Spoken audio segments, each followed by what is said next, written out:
चलो आगे लिखना है, उसमें वो लाइन कंप्लीट कर लो, दिखाना थोड़ा सा। ट्रेवल्स इन वेस्टर्न इंडिया, पश्चिम भारत की यात्रा। ठीक है, ओके। जो कल क्लास में नहीं थे वो भी बेटा यहां से शुरू करना सारे, ठीक है, ओके। पश्चिमी भारत की यात्रा नामक पुस्तक में, शुरू कर लो एक बार वहां से, फिर समझाता हूं। पश्चिमी भारत की यात्रा नामक पुस्तक में भ्रमण करते हुए, नामक पुस्तक में, अच्छा लिस्ट का कर ले।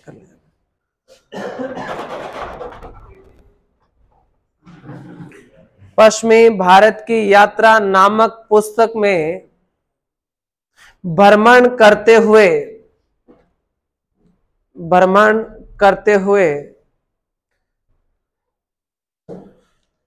व्यक्तिगत अनुभवों के साथ साथ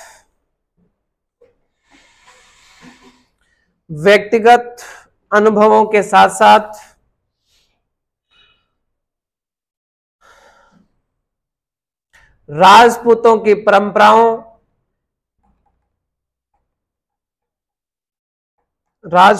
परंपराओं, कौमा अंधविश्वासों,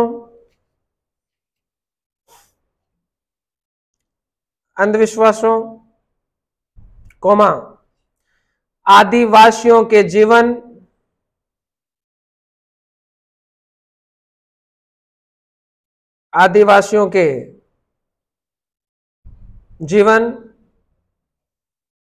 कौमा मंदिर मूर्तियों,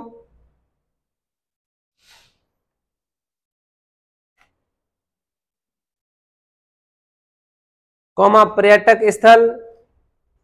पर्यटन स्थल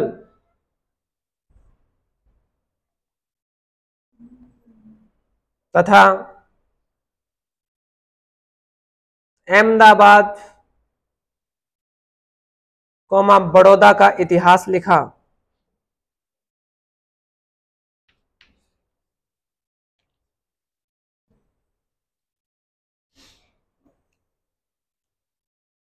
इस बुक का प्रकाशन इस बुक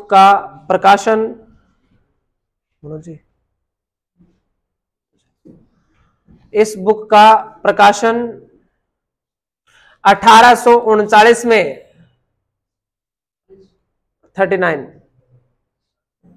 1839 में टोड की मृत्यु के बाद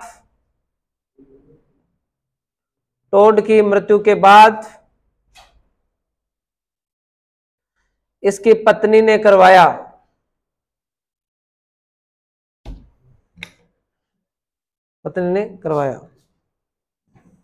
लिख दिया, ठीक है। चलो देखो,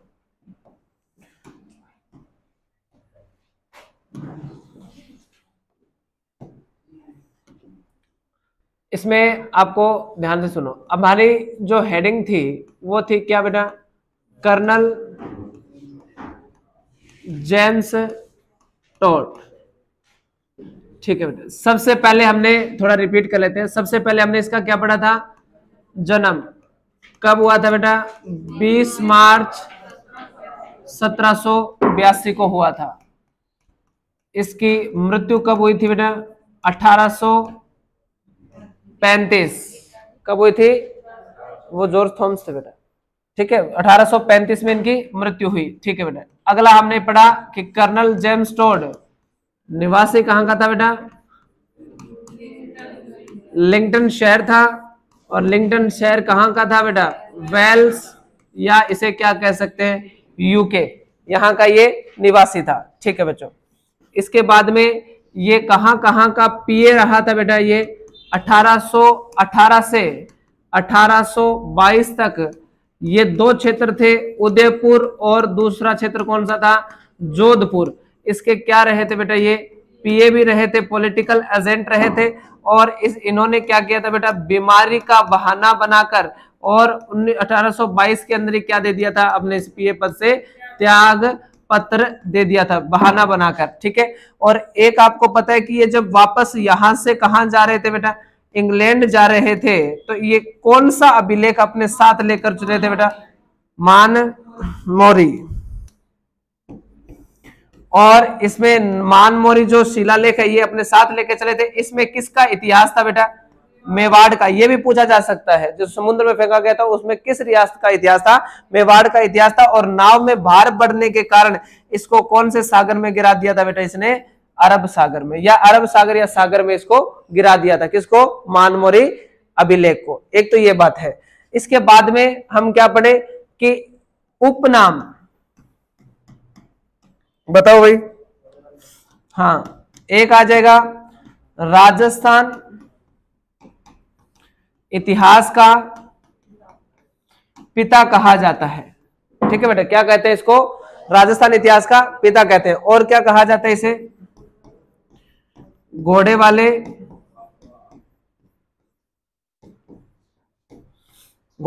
बाबा कहा जाता है, ठीक है बेटा। तो राजस्थान इतिहास का पिता व घोड़े वाला बाबा का। इन्होंने किस किस को उपाधि दी है, ठीक है। टोड के कथन लिख देता हूं, टोड के कथन।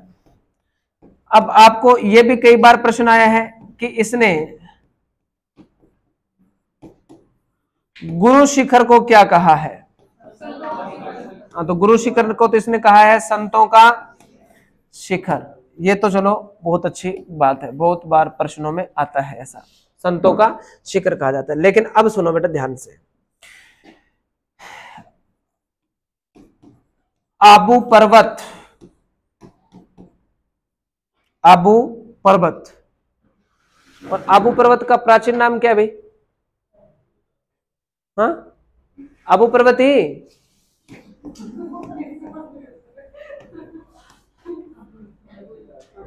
अबुर्द कहा जाता है बेटा, ठीक है, इसको प्राचीन नाम। अब ध्यान से सुनो, ये आबू पर्वत पर बने मंदिरों को क्या कहा है, ये बताओ बेटा, सारे को क्या कहा है ये बता दो। चलो, गुरु शिखर को तो संतों का शिखर कह दिया, लेकिन कर्नल टोड ने अबुर्द पर्वत या आबू पर्वत पर बने हिंदू मंदिरों को क्या कहा है, या बने मंदिरों को देखकर क्या कहा है, फटाफट बताओ। हाँ, क्या कहा है इसका, हिंदुओं का ओलंपस कहा है।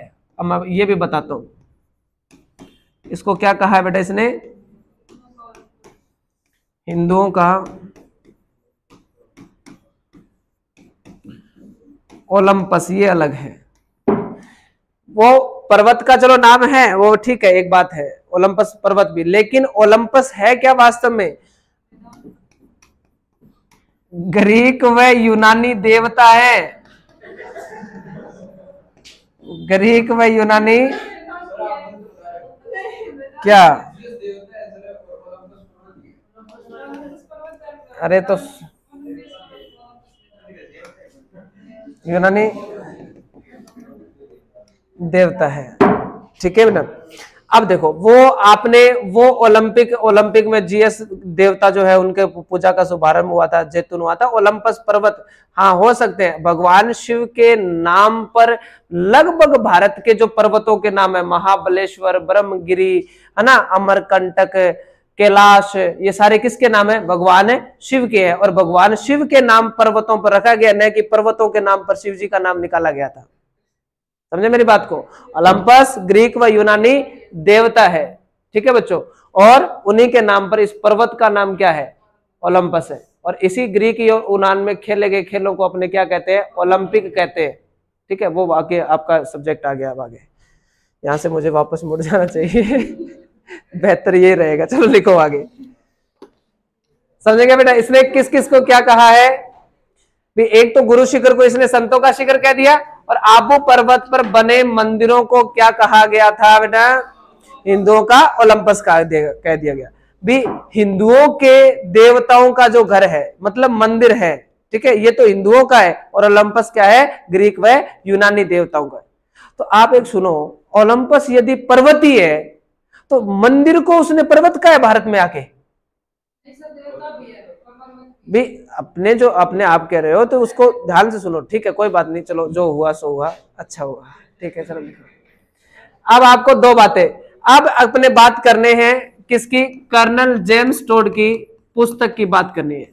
और एक कल मैंने आपको प्रश्न बता दिया था बेटा कि इसके इतिहास की कमी पूछी गई थी एक बार कि 18 इसमें कर्नल जेम्स टोड के इतिहास की कमियां क्या क्या रही थी। तो क्या क्या कमियां रही थी, एक तो क्रमबद्ध नहीं था, और दूसरा अभी हमने एक लाइन लिखी है, व्यक्तिगत अनुभवों के आधार पर पश्चिम भारत का भ्रमण करते हुए इसने व्यक्तिगत अनुभव, व्यक्तिगत मतलब है दूसरों से पूछ पूछ के इसने इतिहास लिखा है। तो इसके इतिहास में क्या नहीं है बेटा, एक तो क्रमबद्धता नहीं है और इसने व्यक्तिगत अनुभव के आधार पर लिखा है, न कि इसने स्वयं ने कोई जांच पड़ताल या कोई स्वयं ने कुछ जांचा हो, ऐसा कुछ नहीं है। तो इतिहास की कमी इसकी आपको कल मैंने करवाई दी थी। पुस्तक, चलो पुस्तक बताओ बेटा,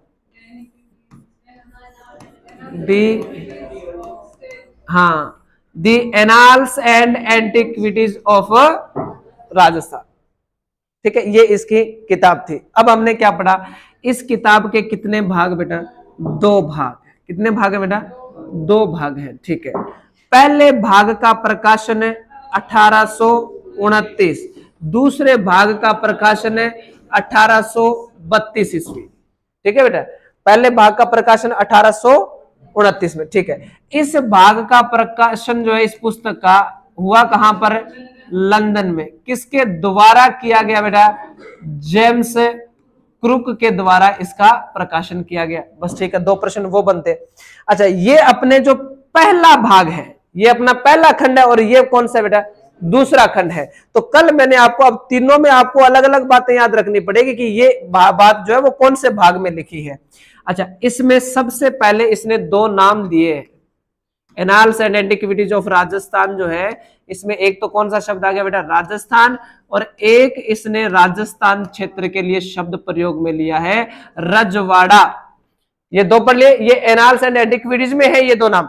लेकिन मैंने आपको क्या बताया, एक नाम है बेटा रायथान, है ना बेटा, और ये रायथान जो है ये इसकी किताब में नहीं है, इसके नोट्सों में है या बहियों में है। समझ गए क्या मेरी बात। तो ये रायथान शब्द का प्रयोग तो किसने किया है, टोड ने किया है, लेकिन एनाल्स एंड एंटिक्विटीज में नहीं किया। मैंने कल प्रश्न भी बना के आपको बता दिया था। तो ये दो शब्दों का प्रयोग इसमें किया है, ठीक है। अब पहला जो खंड है इसको लिख देते हैं, ये जो प्रथम खंड है इसमें आपको बेटा कल का लिखवाया हुआ है अच्छे से। अब तो आप बता ही सकते हो कि इसमें सबसे पहले इसमें क्या लिखा है बेटा, राजस्थान की भौगोलिक स्थिति के बारे में इसने लिख दिया, बस ठीक है, कोई बात नहीं।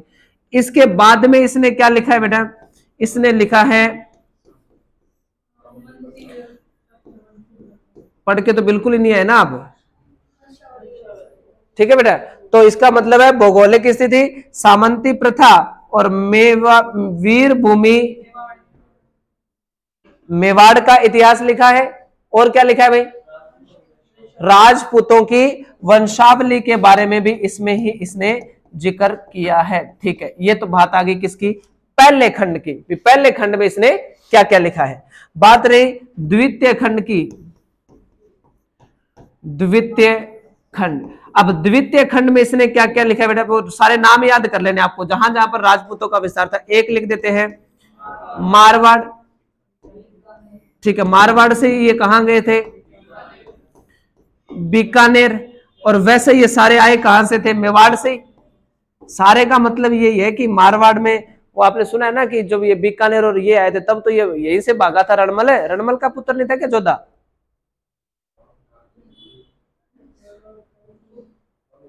अरे हंसाबाई का भाई नहीं था क्या रणमल, रणमल राठौड़, तो वो वही तो हुआ फिर।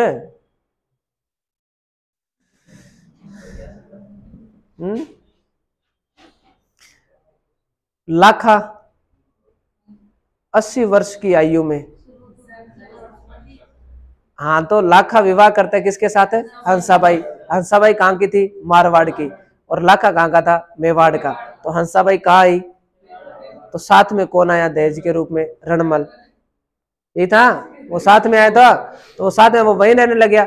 अब उसका पता नहीं, उसने उसकी शासन प्रणाली अच्छी नहीं थी या काम नहीं करता था, पता नहीं क्या कोई कारण था उसका। एनीथिंग, जो भी कारण रहा हो, तो उसके कारण अब लाखा का पुत्र कौन था भाई?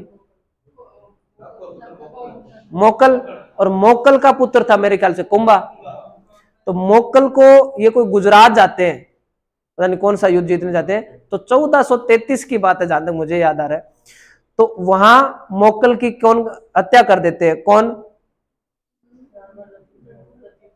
रणमल, ये इसको मरवा देता है वहां पर। तो फिर कुंभा को इस बात का पता चलता है, फिर कुंभा किसको मरवाता है अपने दुर्ग में जहर देकर? रणमल को। तो रणमल का पुत्र कौन था? जोधा। वो आ रहा होता है दुर्ग की तरफ, ऐसे सुना है किसी ने बताया तो वो आ रहा होता है, फिर वो वहां से उसको भगाता है, भी तू भाग जा, आज तेरे को मार देंगे। तब वो वापस कहाँ आता है? जोधपुर आता है, वापस जोधपुर आता है। और जोधा के बाद में ये बीका वगैरह, ये इधर बीका निकल गए थे।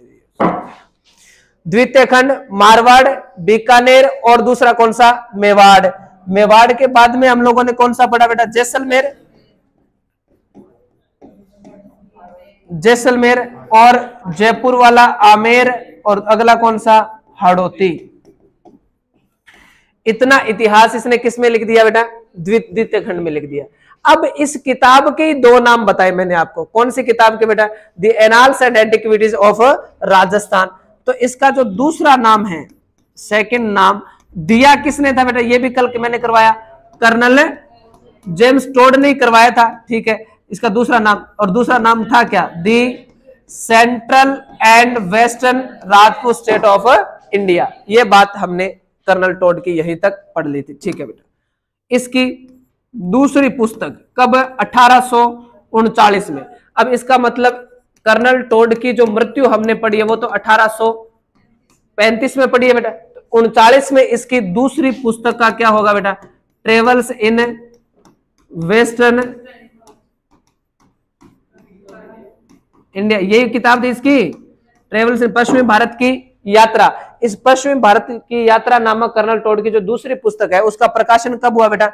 1839 में। और किसने करवाया था इसका प्रकाशन? इसकी पत्नी के द्वारा इसका प्रकाशन करवाया गया था, ठीक है। इस किताब में इसने क्या लिखा है? इसने लिखा कि पश्चिमी भारत की यात्रा करते करते ये क्या लिखता है कि व्यक्तिगत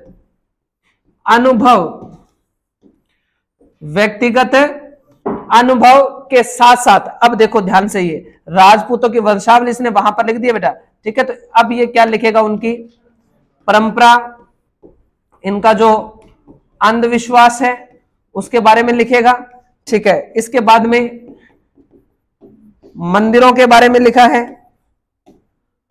पुजारियों के बारे में इसने लिखा है, मंदिर पुजारी वगैरह के बारे में, और दो अहमदाबाद और बड़ौदा का इतिहास भी इसने लिखा है ना, और एक और इसने आदिवासियों का जीवन के बारे में भी लिखा है बेटा,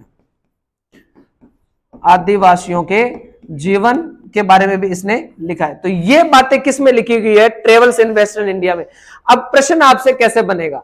प्रश्न आपसे ऐसा बनेगा बेटा, आपसे वो पूछेंगे कि निम्न में से कौन सा कथन द एनाल्स एंड, या निम्न में से किसका कथन द एनाल्स एंड एंटिक्विटीज में नहीं है?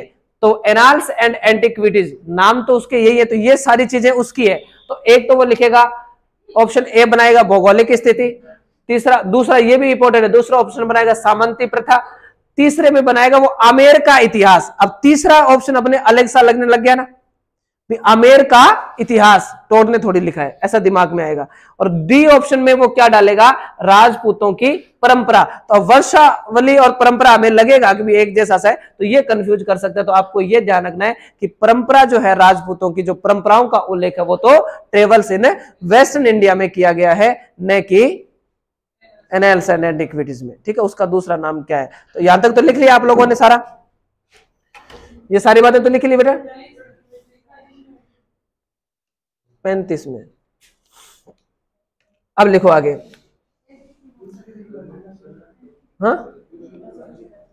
हाँ दूसरी बुक है ना, हाँ, मृत्यु 35 में हुई थी बेटा इनकी। अब लिखना है, दूसरी किताब लिख ली, प्रकाशन लिख दिया, उसमें क्या था ये लिख दिया ना बेटा।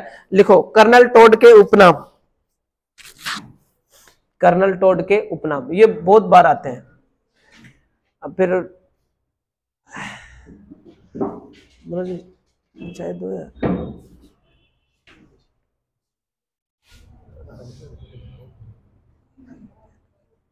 लिख दिया क्या? लिख दो। तो दो नाम ही तो है बेटा, एक तो घोड़े वाले बाबा और एक राजस्थान इतिहास के पिता।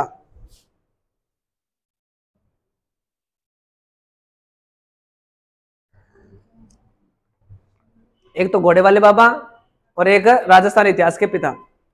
देखो फिर भारत के कौन है, तो सीधा भारत लगा के वेद व्यास लिख दो बेटा। पूरा नाम लिखने की जरूरत नहीं है, महर्षि कृष्ण देव पायन वेद व्यास। पूरा नाम मत लिखो, वेद व्यास लिख दो। और विश्व लगा के लिख ही दो, हेरोडोट्स।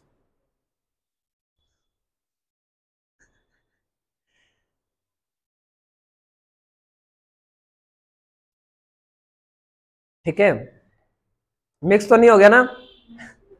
हाँ लिखो अब आगे। उपनाम इसके कर्नल तोड़ के अब लिखो हेरोडोट्स। विश्व का हेरोडोट्स है, मतलब ये शॉर्ट में लिखवा दिया बेटा। विश्व इतिहास का पिता हेरोडोट्स, भारत का वेद व्यास, राजस्थान का कर्नल जेम्स टोड। ठीक है, अब लिखो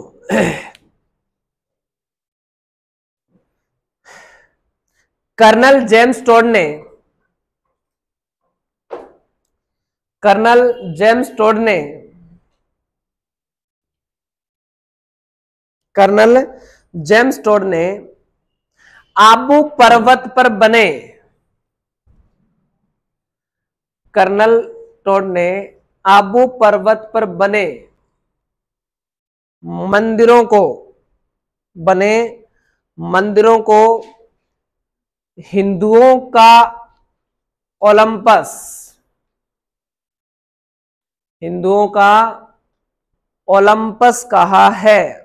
आबू पर्वत पर बने हिंदू मंदिरों को हिंदुओं का ओलंपस कहा है, तथा गुरु शिखर को, तथा गुरु शिखर को संतों का शिखर कहा है, तथा गुरु शिखर को संतों का शिखर कहा है। ठीक है, इतनी बातें तो कर्नल जेम्स टोड की ये लिखनी थी। ठीक है,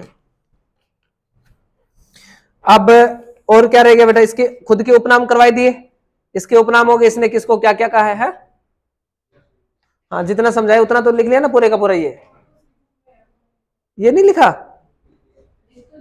ये तो लिखवाया मैंने। अच्छा कोई देख लो, हाँ कोई लिख लो बेटा, जल्दी लिख लो, कोई बात नहीं, उतार लो इसको।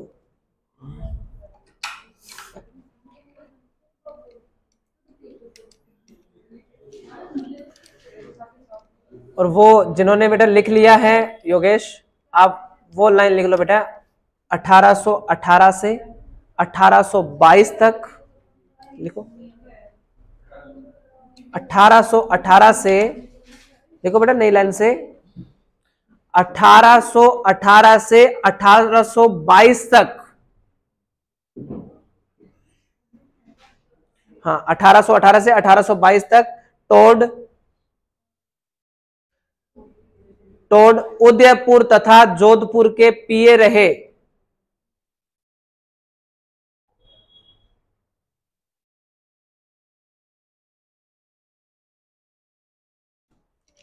ठीक है,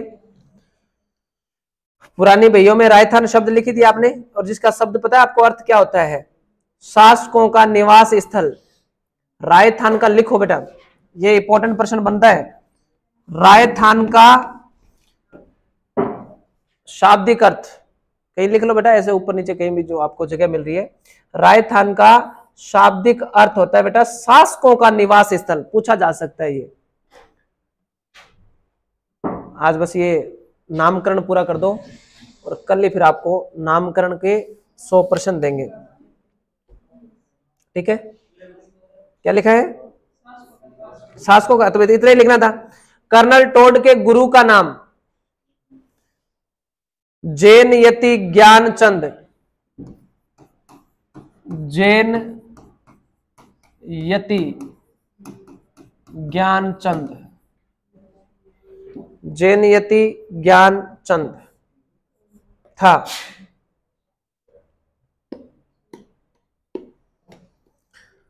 और अब एक प्रश्न बता दो,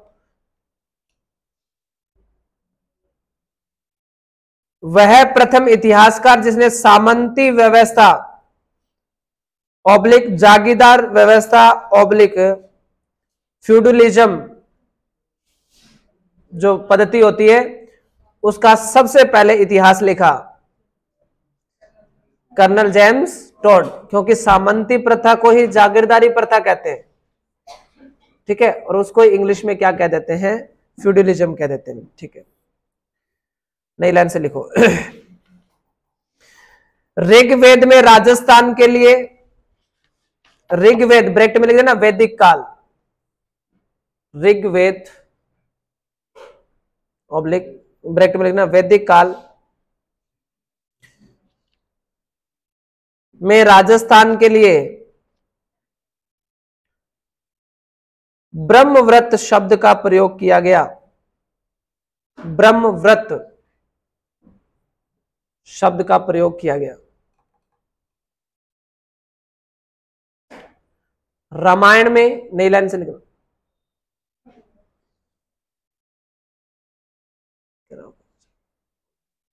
लिख लिया क्या बेटा? ऋग्वेद में क्या नाम लिखा हुआ है बेटा इसमें? ठीक है, रामायण में लिख दो मरुकांतार, रामायण में कांतार है, मरुकांतार। बस बेटा ये अब नई लाइन से लिखना है, लिख रहे हैं? इसमें आगे लिखो बेटा 582 ईसा पूर्व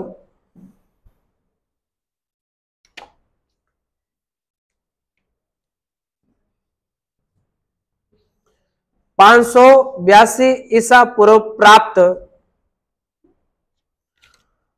गोसुंडी शिलालेख,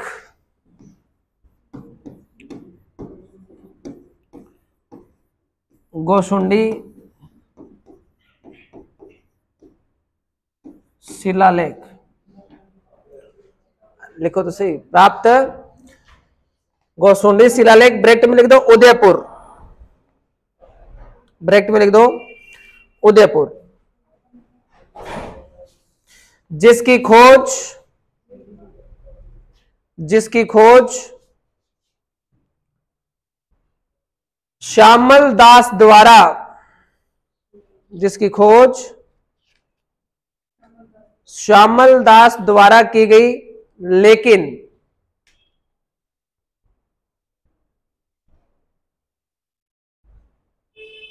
सबसे पहले D.R. भंडारकर ने पढ़ा,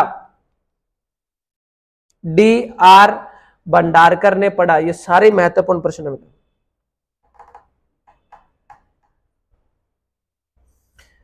इसमें राजस्थान के लिए, इसमें राजस्थान के लिए राजस्थानीय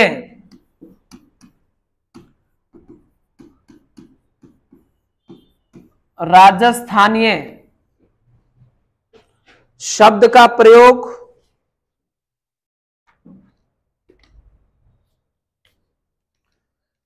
तथा चित्तौड़गढ़ को नगरी,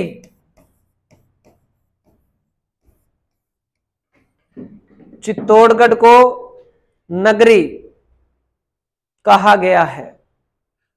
फिर राजस्थान के लिए तो राजस्थान द्वितीय, राजस्थानी है, और चित्तौड़गढ़ के लिए नगरी। अब आपको पता है ना कि जहां आज मेवाड़ रियासत है वो कभी क्या होता था, सीवी जनपद होता था, है ना बेटा, ऐसा ही था। सीवी जनपद कहते थे।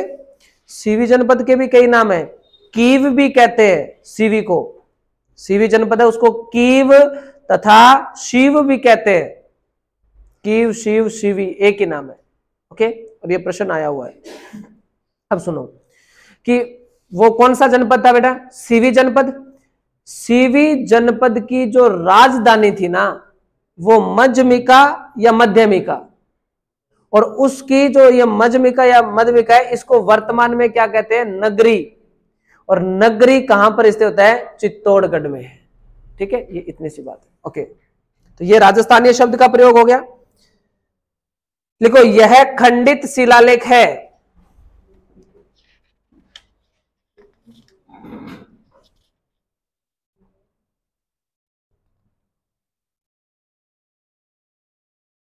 ठीक है, यह खंडित शिलालेख है। नोट लगाकर लिखो,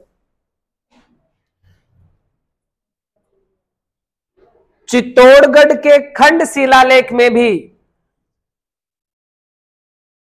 चित्तौड़गढ़ के खंड शिलालेख में भी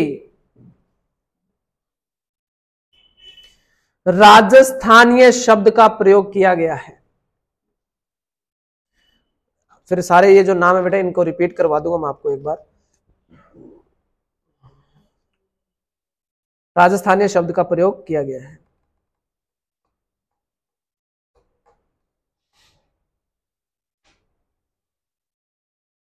ठीक है, अब नई लाइन से हेडिंग लगा दो, और बसंतगढ़ शिलालेख। बसंतगढ़ तो सिरोही में है ना, और ये एग्रीकल्चर सुपरवाइजर 2015 में प्रश्न आया था इसका। ठीक है, और प्रश्न में बताऊंगा मैं आपको कैसा आया था इसका। बसंतगढ़ शिलालेख, आगे डैश लगा के लिख दो सिरोही, या ब्रैकेट में लिख दो सिरोही, और लिख दो 682 ईसा पूर्व।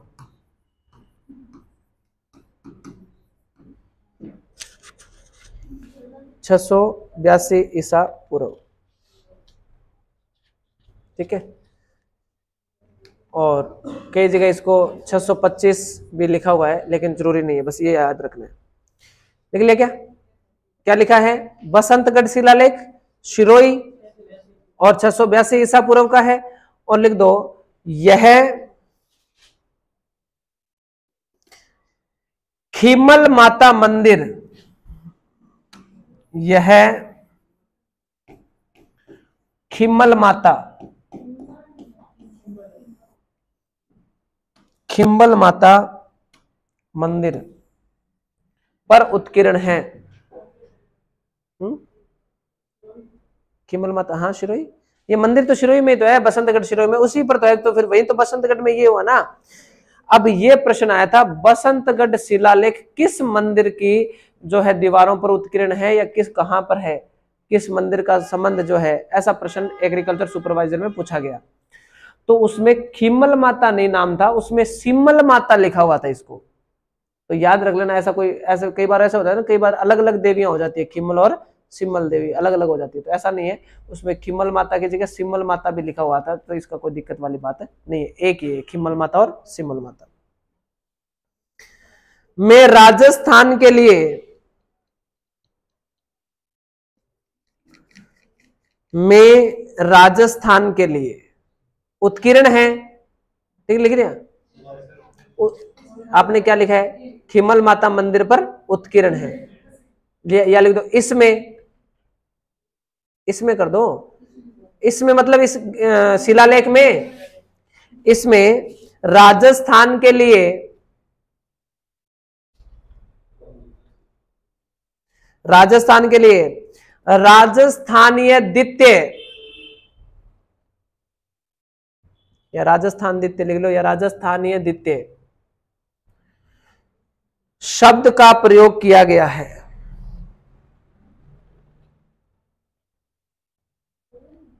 राजस्थानीय द्वितीय शब्द का प्रयोग किया है। अब देखो, इसके पीछे द्वितीय लगा, क्या लगा? द्वितीय। तो आप देखो कि मेवाड़ का पहला शासक कौन?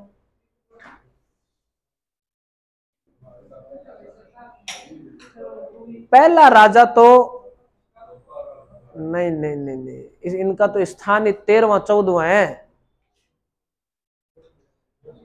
अब नाम उसका ना सूर्य से कोई शुरू होता है, मतलब उसका जो पहला मेरे को तो ध्यान में नहीं है इतिहास का, जो पहला राजा है ना मेवाड़ का बेटा, उसका नाम सूर्य से शुरू होता है, मतलब उसका अर्थ कोई सूर्य है।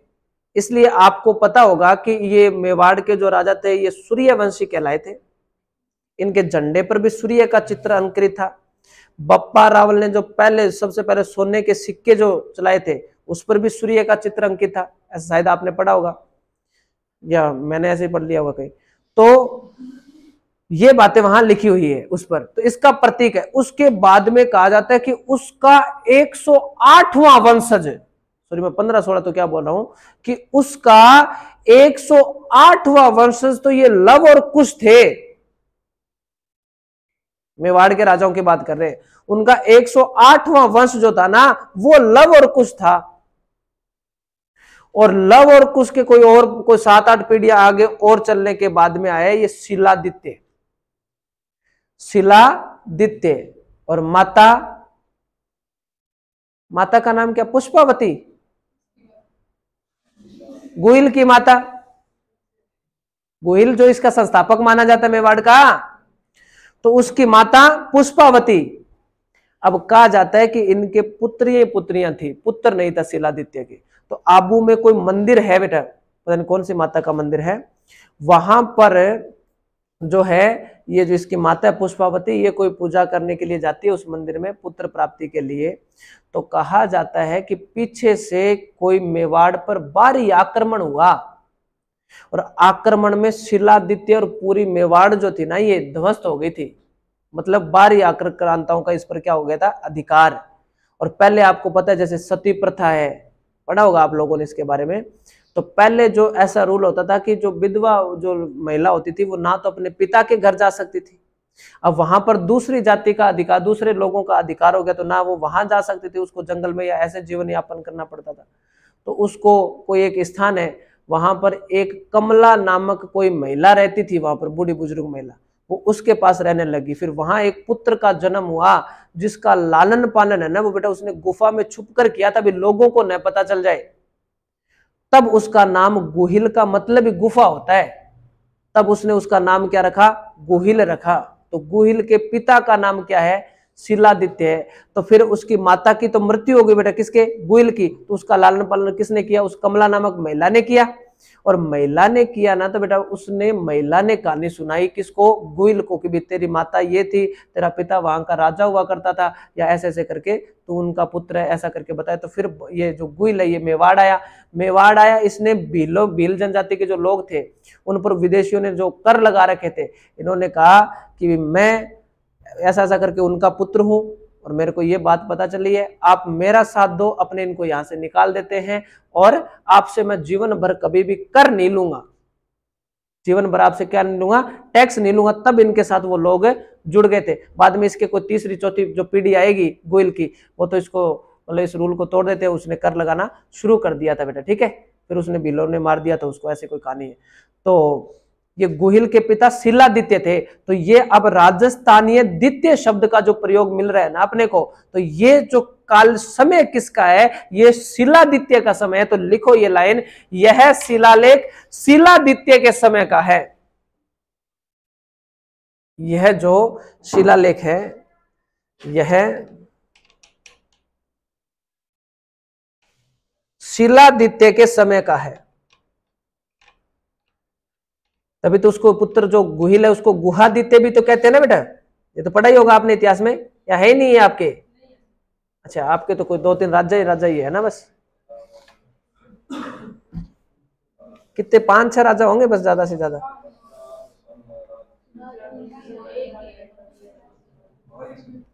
एक ही राजा कंप्लीट आपका?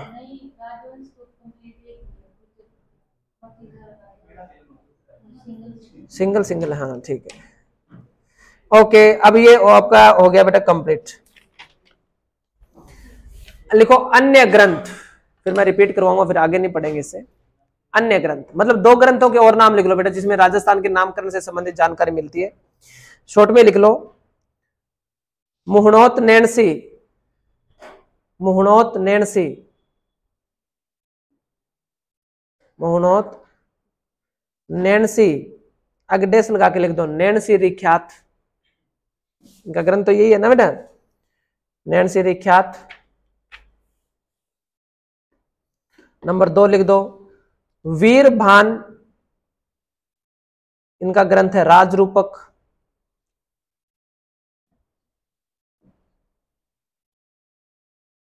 राजरूपक, ठीक है, में राजस्थान के बारे में वर्णन किया गया है।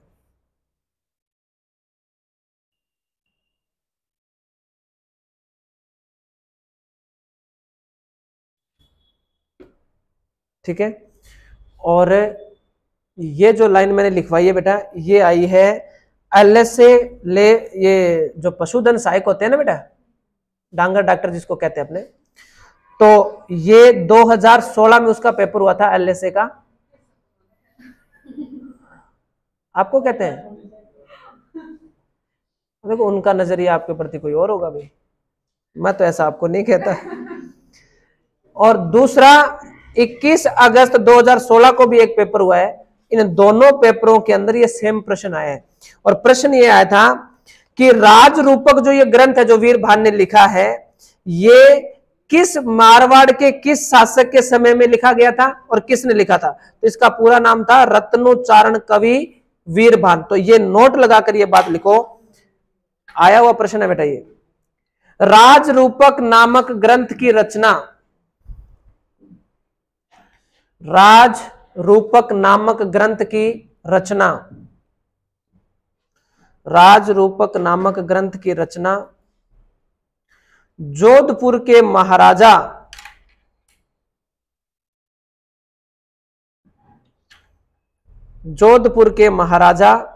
अभय सिंह, जोधपुर के महाराजा एक अभय सिंह और एक अजीत सिंह, वो देबारी समझौते वाले थे क्या ये अभय सिंह?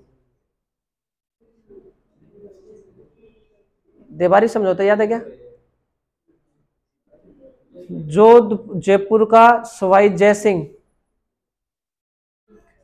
एक मेवाड़ का पता नहीं अब अजीत था, पता नहीं कौन सा था, और जोधपुर का ही ऐसा कोई ऐसे उसका नाम है अभय सिंह है, पता नहीं कौन सा। इनकी एक की पुत्री मारवाड़ वाले का तो नाम था, राजकुमारी का नाम सूरज कंवर, और मेवाड़ वाले का नाम था चंद्र कंवर।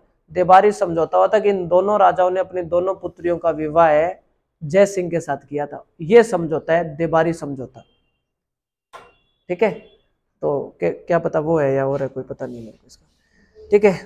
क्या लिखा है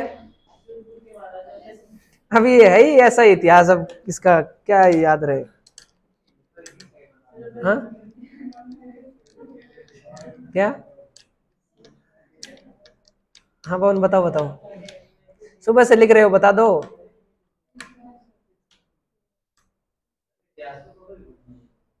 नहीं मेरे को तो पता है इतिहास का, तो इतिहास का क्या नहीं पता है बेटा? हमें इतिहास आगे का नहीं पता, इतिहास का तो पता ही है। सिंधु घाटी सभ्यता योगेश पढ़ना शुरू नहीं करते क्या हम? सिंधु घाटी सभ्यता इतिहास का तो पता ही है, पता तो आगे का नहीं है, भी आगे क्या होना है। लिखो आगे। जोधपुर के महाराजा अभय सिंह के समय रत्नोच्चारण कवि वीर भान ने की थी। रत्नोच्चारण कवि वीर भान ने की थी। इस ग्रंथ में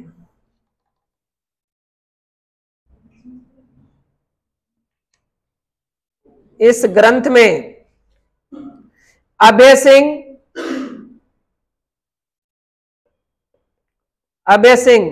व शेर बुलंद खां,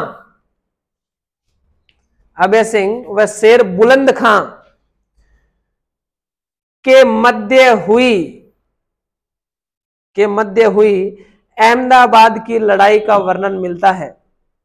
ये 2002 पेपर का तो ये प्रश्न है कि अभय सिंह व शेर खां बुलंद के मध्य अहमदाबाद की लड़ाई का वर्णन किस में मिलता है, किस ग्रंथ में मिलता है।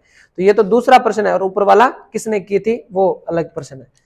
अभय सिंह व शेर बुलंद खां के मध्य हुई अहमदाबाद की लड़ाई का वर्णन मिलता है। नोट लगाओ।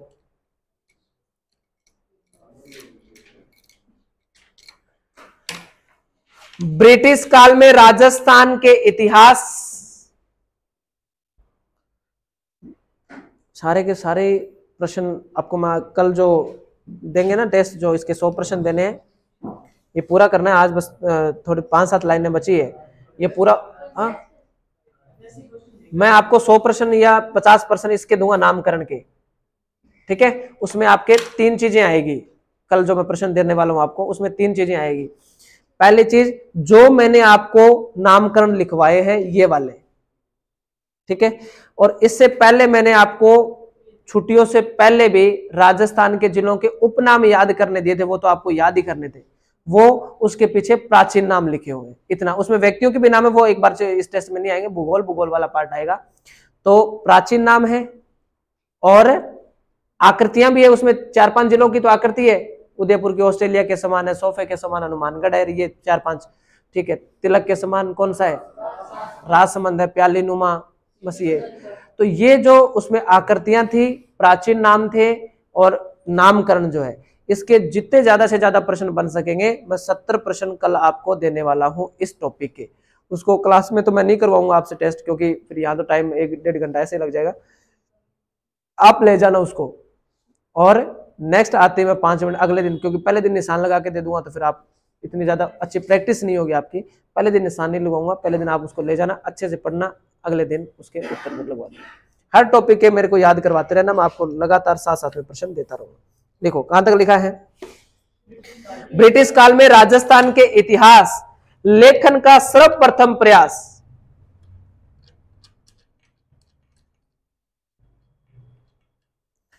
सर्वप्रथम प्रयास करने वाले, ब्रिटिश काल में राजस्थान के इतिहास लेखन का सर्वप्रथम प्रयास करने वाले कवि श्यामल दास थे। कवि श्यामल दास थे, जिसने या जिन्होंने वीर विनोद ग्रंथ की रचना की थी। यह भी प्रश्न इंपॉर्टेंट है।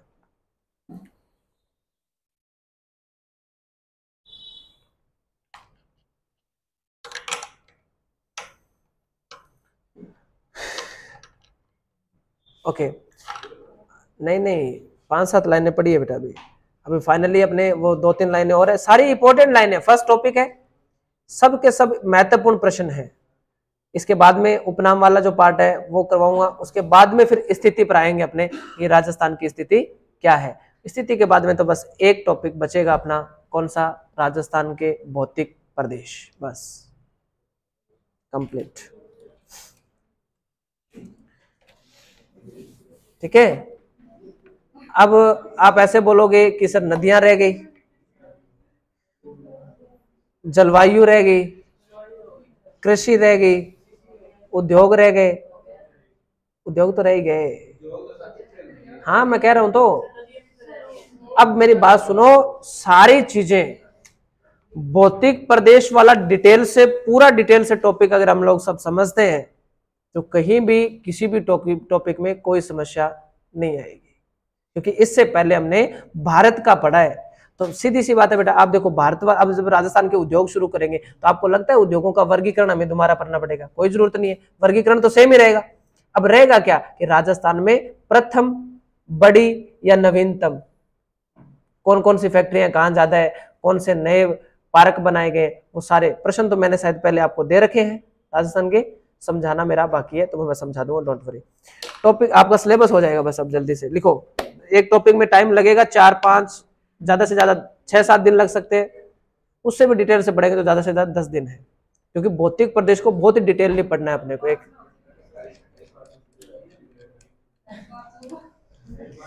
अब लिख लो, अखिल भारतीय देशी राज्य लोक परिषद, नई लाइन से लिखना है, अखिल भारतीय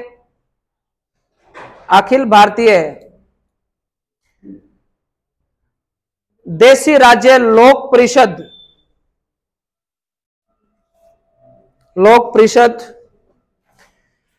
के राजपुताना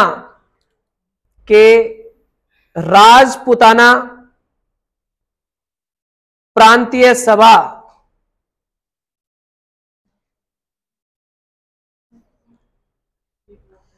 अखिल भारतीय देशी राज्य लोक परिषद के राजपुताना प्रांतीय सभा का अधिवेशन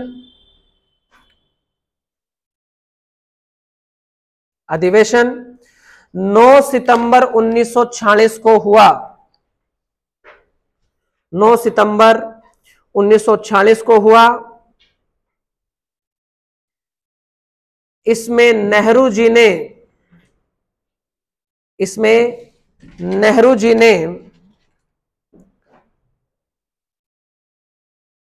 कर्नल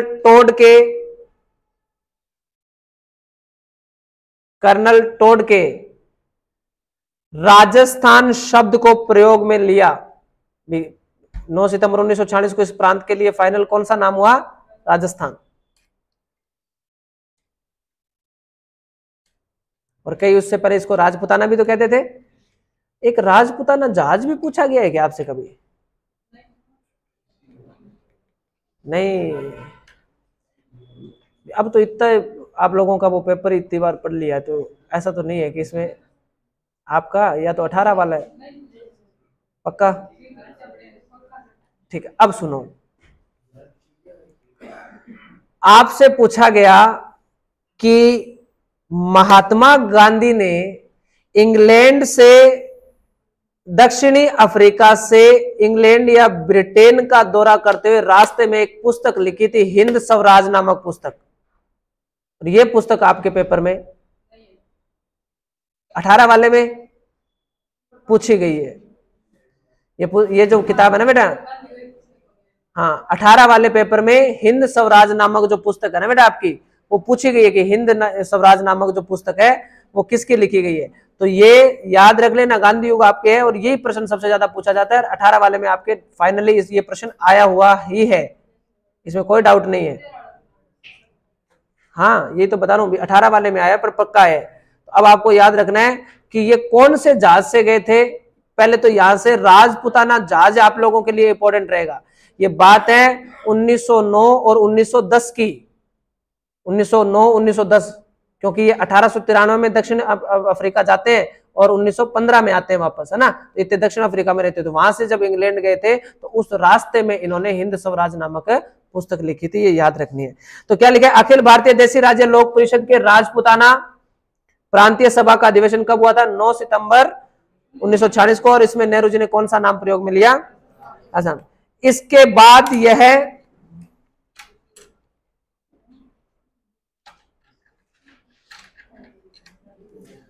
एकीकरण के छठे चरण में, इसके बाद यह एकीकरण के छठे चरण में वैधानिक रूप से प्रयोग में लिया गया।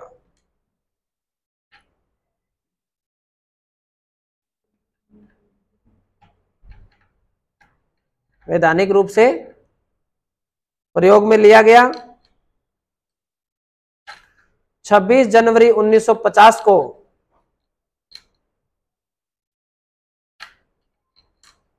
संविधान लागू हुआ था। तो लिख दो 26 जनवरी 1950 को राजस्थान नाम रखा गया।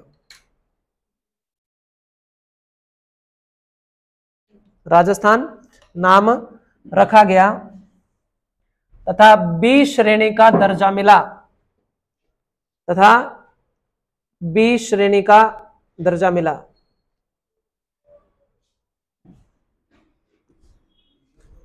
ये बनाओ, ब्रिटिश काल में, ये बनाओ साथ साथ में बेटा, भारत के राज्य, जब ब्रिटिश काल था इसमें भारत के राज्य, ये बी श्रेणी का था तो ए श्रेणी में कौन आते थे? हाँ, तो सबसे पहले है कौन सी श्रेणी बेटा? ए श्रेणी। और दूसरी आएगी कौन सी? बी श्रेणी। और तीसरी सी और डी श्रेणी।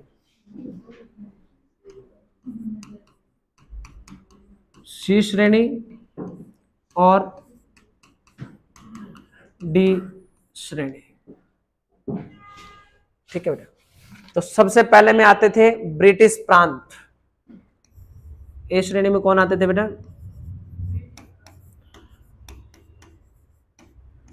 ब्रिटिश प्रांत, मतलब जो किसके नेतृत्व में होते थे, कौन नेतृत्व करता था इसका बेटा? Governor general. बी श्रेणी में आते थे रियासतें, रियासतें जितनी भी थी ये कौन सी श्रेणी में आती थी बेटा? बी श्रेणी में। इसका नेतृत्व कौन करता था? राजा। और इसी श्रेणी में कौन आया था बेटा? अपना राजस्थान। और सी श्रेणी में कौन आते थे? केंद्र शासित प्रदेश।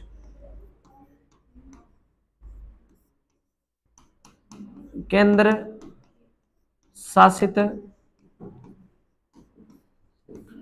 प्रदेश, AGG, एजेंटो गवर्नर जनरल।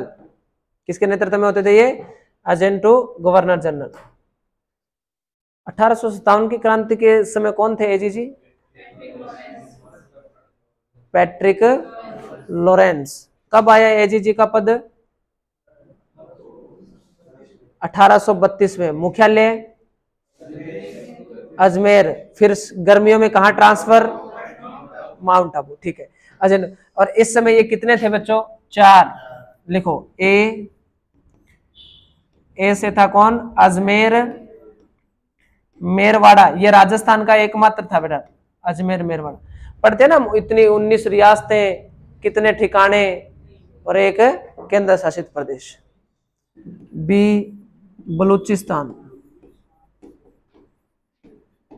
बलूचिस्तान। सी से कुर्ग, कुर्ग कर्नाटक में है बेटा, और ये वर्तमान में पाकिस्तान में है, और ये वर्तमान में राजस्थान में। और ये प्रश्न भी आपके 2018 वाले के पेपर में आया हुआ है, अजमेर मेरवाड़ा वाला। प्रत्यक्ष पता नहीं चलता क्योंकि आपसे पूछा गया है कि मेरवाड़ा की पहाड़ियां अरावली के राजस्थान के भौतिक प्रदेश के किस उपभाग का भाग है? तो मध्य अरावली उसका उत्तर माना गया था। ये 18 वाले में फिर से प्रश्न आपके। तो ये राजस्थान में हो गया, कुर्ग कर्नाटक में हो गया, और डी से कर दो बेटा दिल्ली। हाँ दिल्ली।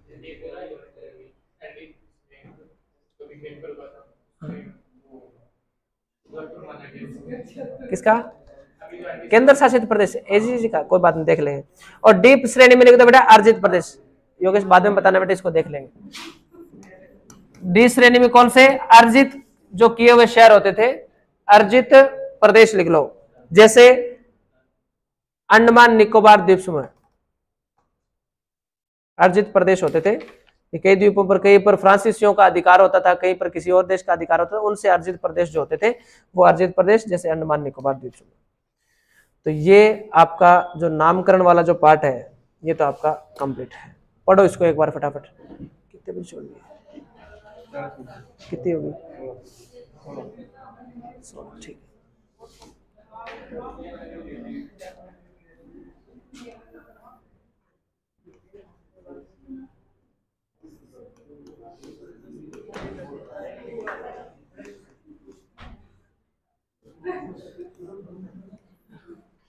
अरे पढ़ लो जो लिखवाया ना आपको, सारे पढ़ो अपना अपना सारे।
इतने तो नाम पढ़े हैं बेटा हमने, मुख्यतः तो इतने नाम है। तो देखो सबसे पहले देखो बेटा, सारे से क्यों सारे, कौन से वेद में लिखा गया बेटा ये? ऋग्वेद में। महाभारत काल में रचित रामायण जो है ना, वाल्मीकि कृत वैसे आ सकता है, तो इसको याद रख लेना। कौन सा? मरुकांतर, मतलब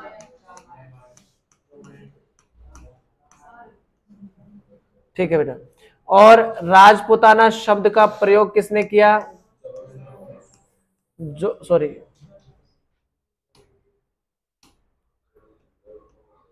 जॉर्ज थॉमस।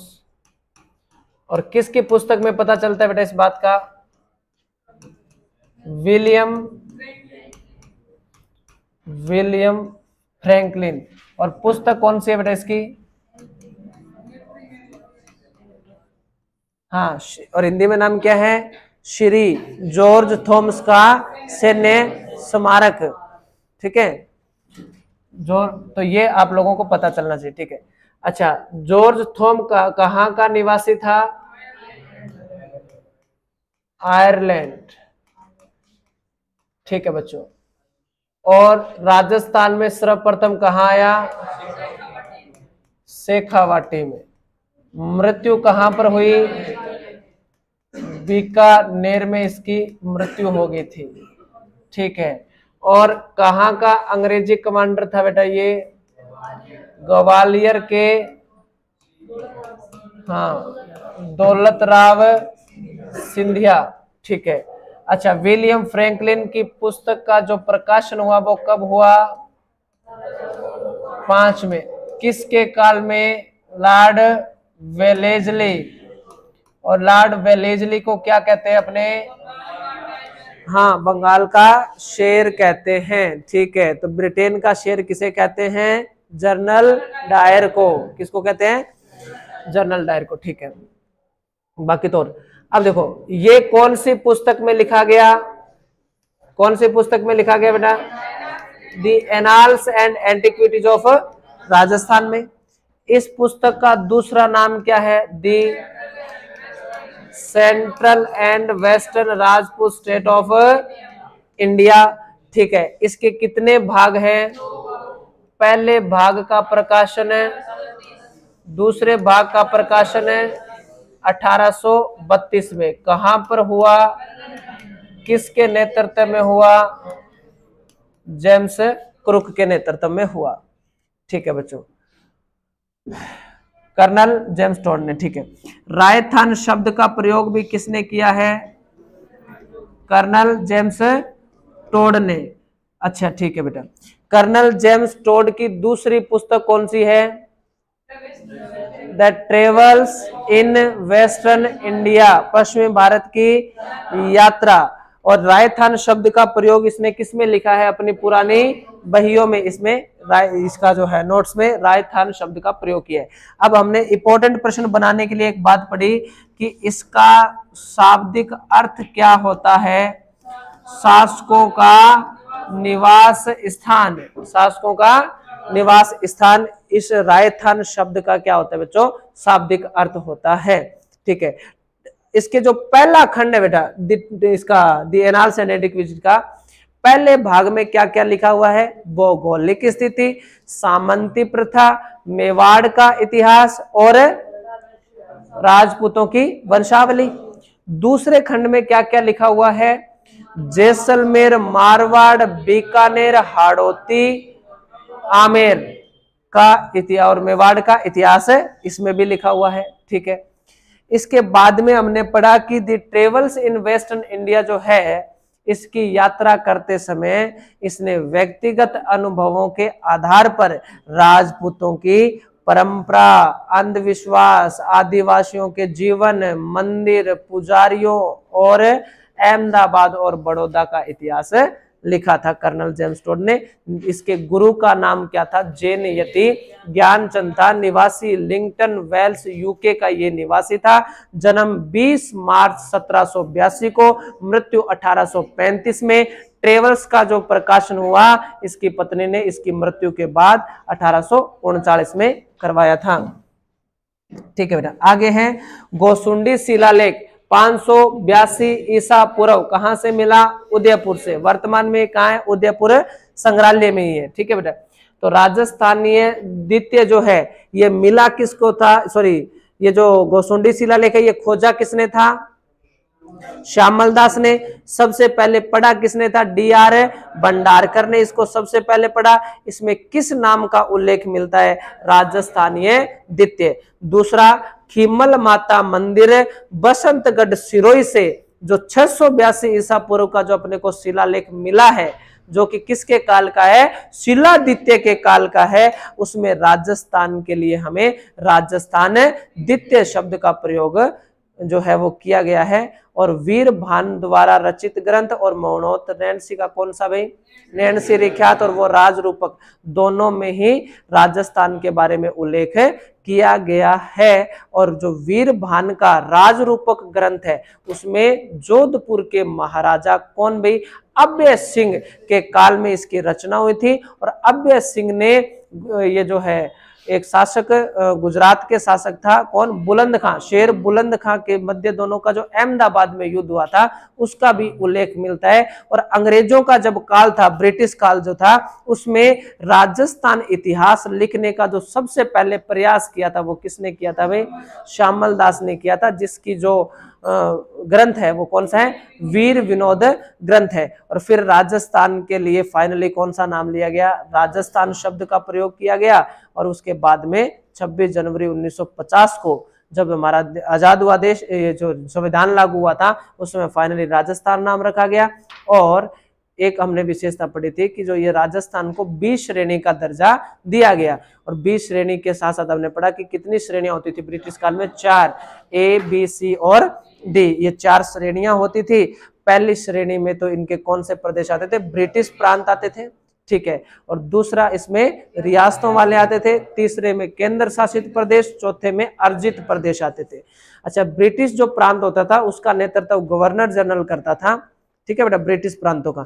वो आपने पढ़ा है संविधान सभा के अंदर 292 सदस्य जो है वो ब्रिटिश प्रांतों से लिए गए थे। और 4 केंद्र शासित प्रदेशों से, कुछ देसी रियासतों से लिए गए थे। तो उसी समय ये ऐसे ही बंटा हुआ था। तो राजस्थान रियासतों वाले क्षेत्र 20 श्रेणी में आ गया। केंद्र शासित प्रदेश 30 श्रेणी में आते थे। तो 4 ही केंद्र शासित प्रदेश उस समय माने जाते हैं। इसमें से अजमेर मेरवाड़ा जो कि राजस्थान में एकमात्र था, और एक B से बलूचिस्तान, C से कुर्ग कर्नाटक और D से दिल्ली। और D श्रेणी में आते थे अर्जित प्रदेश आते थे। इतना ही नामकरण का टॉपिक था। ठीक है। अब इसमें उपनाम आप लोगों को नोट्स में मैंने दे रखे हैं, लेकिन वो नहीं है तो फटाफट वो निकालो। उसमें मैं कुछ नाम आपको और ऐड करवाता हूं। जो बस करो, इसको तो कर दो मनोज जी, या करवाने चलने तो फिर कोई दिक्कत नहीं। चलो नहीं, बस बेटा 2 मिनट। जैसे एक एक नाम लिखवाना है। जैसे बेटा आपने भरतपुर लिख रखा है ना, अरे उपनाम कर दो।